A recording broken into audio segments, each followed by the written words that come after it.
The Japanese yen is falling so significantly that it's very appealing to think about going to Japan now, either for a holiday, for a prolonged stay, or to retire to Japan, to take early retirement in Japan.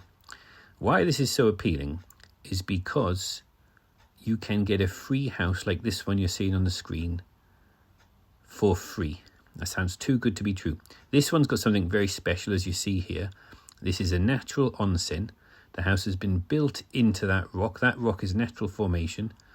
Onsen is hot springs. The volcano heats the water. And often they find a location with a natural onsen. They build a house there like this. And you've got free hot water piped to the house. And I've seen many of these. And it's such an amazing thing to have. It's so relaxing, so good for you. The sulfur in the water. It's so good for you mentally, physically. It's amazing to have a free onsen in a house like this. And this is an abandoned house. The last owner has deceased. Nobody's wanting to claim it as theirs. And if you can find one like this with a natural onsen that's been built, like this, you've got free hot water for heating the home in the winter. You can even use it for cooking, and you can use it for bathing. I'd love a place like this with a natural onsen in-house. It's like a hotel onsen. And I think that rock there, the house being built into the rock like that, is absolutely outstanding. This is the kind of place I'd be looking for in the future. I'm going to be talking a lot more about this now. How would you go about claiming a free home in Japan? It is possible, and it is very realistic, because the population of Japan is falling by 1 million people every year. And for some ridiculous reason to me, they are building more houses because Japanese people like new houses rather than old. This house is empty, it's abandoned, somebody could go and live there. But no, a new couple or someone moving to an area, a new job, they want to build a new house, which is ridiculous. And there's all these new houses being built every year, excuse me, leaving a lot of amazing homes like this empty. Japanese culture, they like new homes. There's roughly 1 million new empty homes just becoming empty and abandoned every year. So what happens is, when somebody dies or goes into an old people's home, and they'll be dying soon, which is very unfortunate, very sad, their house they've moved out of, it becomes empty. The next of kin has the option of inheriting it. It's not automatic, but they have the option of inheriting this house. So on land registry, it's the old person, the last old person, whether it's the husband or the wife, man or woman, the last old person, their name's on land registry. When they've deceased, their name's still on land registry unless the next of kin decides to inherit it. Much of the time, the next of kin decides not to inherit it because they have to pay inheritance tax. They have to just come up with this, whatever it is, 40%, something like that, huge amount, millions of yen. They have to come up with that, need a solicitor to pay the inheritance tax, and then their name could be on land registry, and they are the owner of this house. Once they've done that, they decided to do that, then they have to be responsible for land taxes. No getting out of it, whether the house is empty, whether there's someone there. They have to start paying land tax every month. And often there's a back payment required because the old person, for whatever reason, didn't keep up with the land tax, and there's an amount owing, which could be millions of yen. This is the reason why the next of kin often chooses not to inherit it. Now I'm going to talk about electricity. If you chose this house here and you wanted to move to this house, would you pay electricity bills? No. I'd say buy a car like this. This car here on the screen you see is a Nissan Sakura. It's a pure electric car. It's got a solar panel on the roof, and not just any solar panel. It's charging all the time. Even while you're driving, it's charging.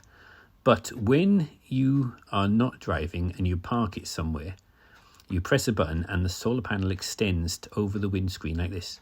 And it's twice the amount of solar. And this car has got vehicle to load, which means you have a lead coming from the vehicle's battery going to the house to charge battery packs in the house. So you do not turn electricity on, which means you want to live off grid. You can live purely off solar and battery banks. The technology is getting better all the time, these battery banks. Now, this car is a little K car. It's very cheap to run.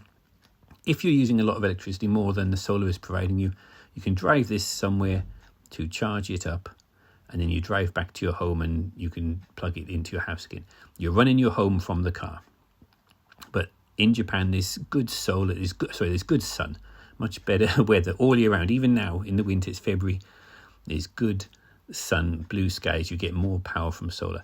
And you buy a few solar panels for the roof, temporary fold-out solar panels, put them on the roof. You don't need to have a big installation job, no. You can buy them very cheap, lightweight solar panels. You fix them in place with a wire coming into the house somewhere, and you charge up these battery banks on wheels.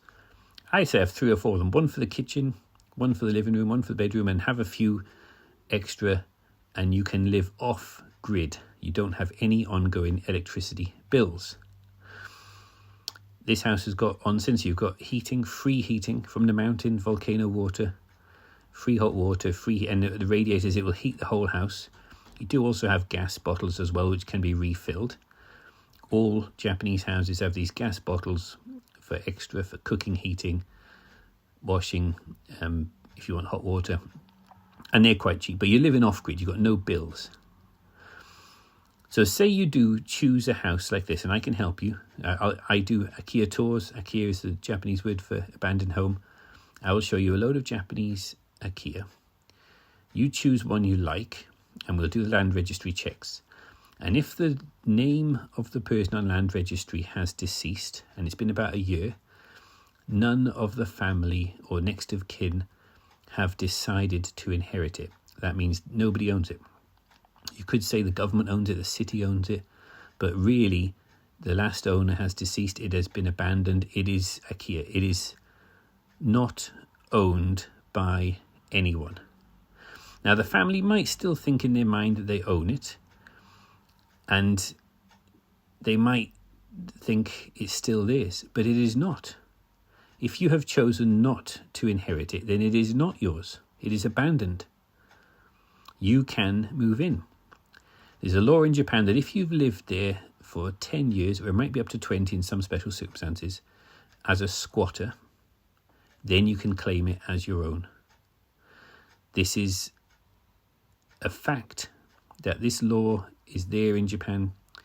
This law is in place so that the government wants you to be a squatter if you're adding to the community. That's the point. If you're going to be making the area worse, no, they don't want you there. But all the remaining neighbours, whoever's living in that area, if you're polite, friendly and helping, and you say, I'm saving this house from going to ruin, I'm going to be working on it, it will need cleaning and maintaining. I say don't ever go for a place that needs a lot of structural work on it. Why would you, when there's so many houses that don't? You can get so many houses for free that don't need any structural work. But whatever place you choose, it will need cleaning and maintaining. You can sand the wood down, you can varnish. You can do little repairs. You will need to maintain it, but mainly clean it. And we can help you with this. If you want to go for an IKEA, part of the service, we'll give you tours, we'll do the land registry checks, we'll change the locks for you, get you new keys, and you can see these railings outside, they'll need painting, that'll need sanding down and painting. There will be maintenance like this. We can help you. Part of the service, you can do a tour with us, choose your house, get you in there, and if you want, you can do it yourself or you can pay us. We will do a thorough clean from top to bottom, including throwing rubbish away. And what we have been suggesting is you can either pay to have a truck to take the rubbish away, or you can bury it outside, burn anything that will burn, bury anything that you don't want that's rubbish, and you end up with a nice clean house, but fully furnished. All the furniture, all the kitchen things will be there.